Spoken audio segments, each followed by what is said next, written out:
পার্সি, শিখ এবং হিন্দু সম্প্রদায়ের হাতে সব ছিল। আজকে কার্যত সেখানে শূন্য, আমরা 1%-এর নিচে নেমে গেছি। পাকিস্তানে, বাংলাদেশে 1947-এ দেশ ভাগের সময় 33% হিন্দু ছিল, তখন ওটা পূর্ব পাকিস্তান, পাকিস্তানের অন্তর্গত ছিল।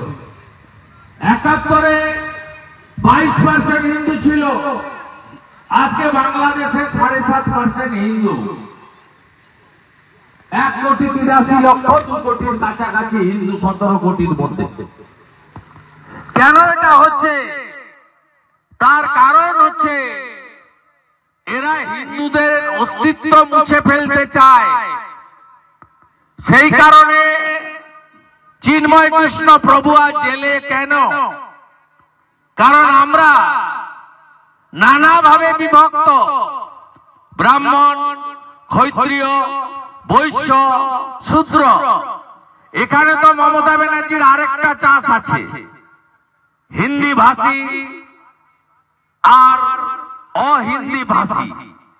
এটা মমতা ব্যানার্জির চাষ। যত ভাগ করে রাখো, যত ভাগাভাগি করে রাখো, কখনো বলতে শুনবেন না যে উর্দু স্পিকিং আর বাঙালি স্পিকিং।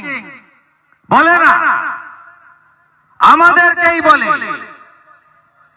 গত নির্বাচনে ব্যারাকপুর বিধানসভা কেন্দ্রে রাজ চক্রবর্তীকে দাঁড় করিয়ে বাঙালিদের বলেছে এ বাঙালি।